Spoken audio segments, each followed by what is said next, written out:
పాడల్ tennis నయా concept. పూర్తి వివరాలకు చదవండి రేపటి సాక్షి హైదరాబాద్ ఎడిషన్.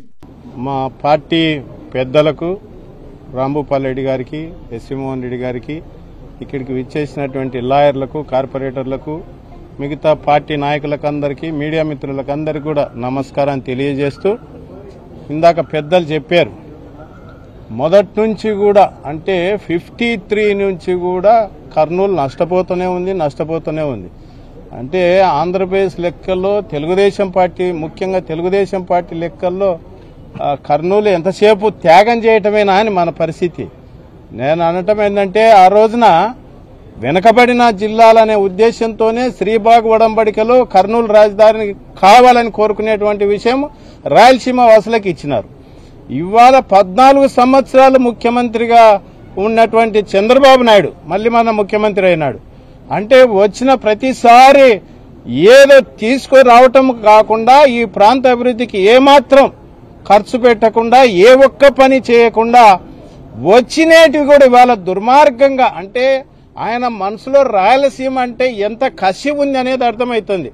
ఇవాళ జగన్మోహన్ రెడ్డి గారు ముఖ్యమంత్రి స్థాయిలో కష్టపడి కేంద్ర ప్రభుత్వం మేము భాగస్వాములు కాకపోయినా ఒప్పించి, ఏ రాష్ట్రంలో లా యూనివర్సిటీ, 2వ యూనివర్సిటీ లేదు, ఒక ఏపీకి మాత్రమే తీసుకొచ్చి దగ్గర 300 ఎకరాల స్థలం కేటాయించి 1100 కోట్ల రూపాయల డబ్బులు కేటాయించి శంకుస్థాపన చేసినాక కూడా ఇవాళ లోకాయుక్త కావచ్చు, హ్యూమన్ రైట్స్ కావచ్చు, వక్ఫ్ ట్రిబ్యునల్ కావచ్చు, ఎలక్ట్రిసిటీ రెగ్యులేటరీ కమిషన్ కావచ్చు, ఇటువంటివి దగ్గర 43 రకాల కోర్టులు రావాల్సినటువంటి పరిస్థితి, హైకోర్టును కూడా రాకుండా అడ్డుకునేటువంటి పరిస్థితి, రకరకాలుగా, అంటే ఎంత తీవ్రత నష్టం చేయాలనో అంత తీవ్రంగా చంద్రబాబు నాయుడు గారు చేస్తున్నారు.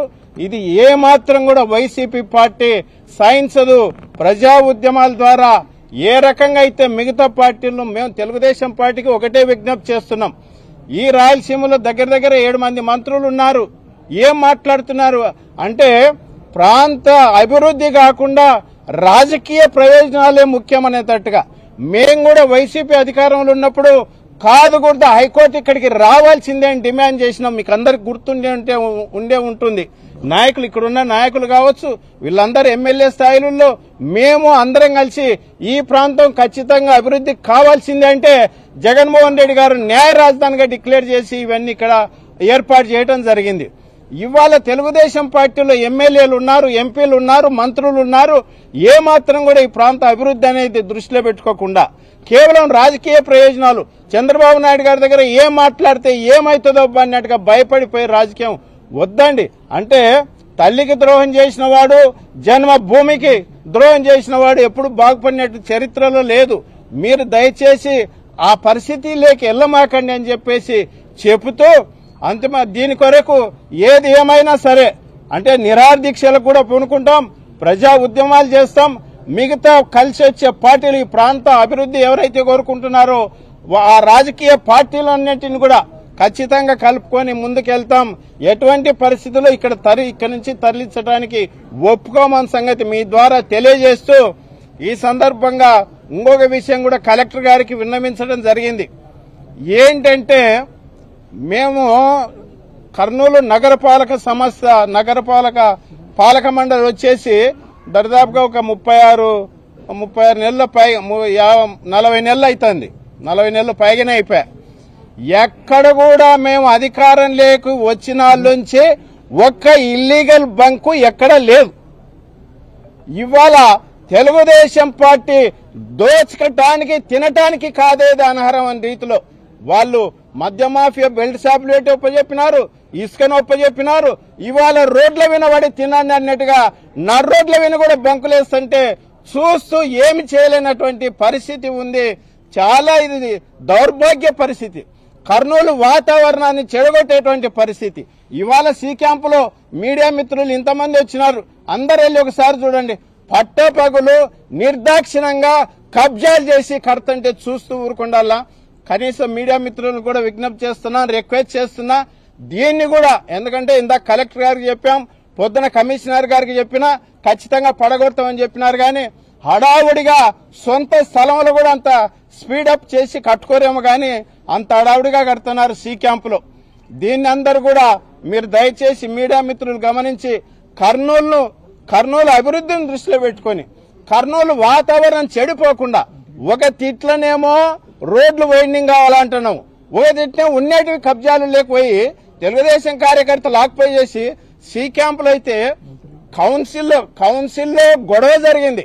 అందరు కార్పొరేటర్లు ముక్త కంఠంతో వద్దు అని చెప్పినటువంటి పరిస్థితి. ఇవాళ స్కూలు కాంపౌండ్ కూడా ఆడ లేడీస్ బాత్రూమ్లు ఉన్నాయి, వాష్రూమ్లు ఉన్నాయి. దాని పక్కన షాపులు వేస్తే రేపొద్దున మననే ఆడ ఒక చోట స్కూల్లో సీసీ అది కెమెరాలు పెట్టినారని బయటకు వచ్చి నానక రభస జరిగే అమ్మాయిల విషయాలలో. ఈడ అమ్మాయిల బాత్రూములు లేడీస్ టీచర్లు బాత్రూముల పక్కన బంకులేస్తే ఏ రకంగా దాన్ని ఒప్పుకోవాలా? మేము ఇంతకాలం 40 నెలల నుంచి అధికారంలో ఉండి ఎక్కడ కూడా ఒక బంకు పెట్టనే లేదే. ఇవాళ తెలుగుదేశం పార్టీ అధికారంలోకి వచ్చిన నుంచి ఈ అడ్డగోలు వ్యవహారాలకు తెరలేపిందని సంగతి మీ ద్వారా తెలియజేస్తున్నాం.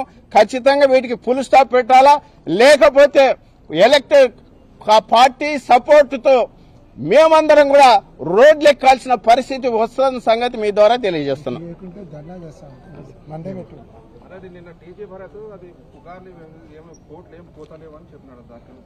అది పోవు అన్నప్పుడు ఆయన రేపు హైకోర్టులో ఎట్లా అఫిడవిట్ ఫైల్ చేసినారో చెప్పాలి. ఇదే గవర్నమెంట్ అఫిడవిట్ ఫైల్ చేసింది. అన్ని లా ఇన్స్టిట్యూషన్స్ అమరావతికి తీసుకొని వస్తామని అఫిడవిట్ ఫైల్ చేస్తే మంత్రి గారికి ఆ విషయం తెలియక మాట్లాడుతున్నారా లేదంటే తెలిసి మాట్లాడుతున్నారా మంత్రి గారికి చెప్పాలి. లేదు ఆయన రేపు నిజంగా చిత్తశుద్ధి ఉంటే మంత్రి గారు రేపు హైకోర్టులో మేము ఈ లా ఇన్స్టిట్యూషన్స్ ఏవి కూడా కర్నూలు నుంచి తరలించడం లేదని హైకోర్టులో అఫిడవిట్ ఏమని మేము అడుగుతున్నాం.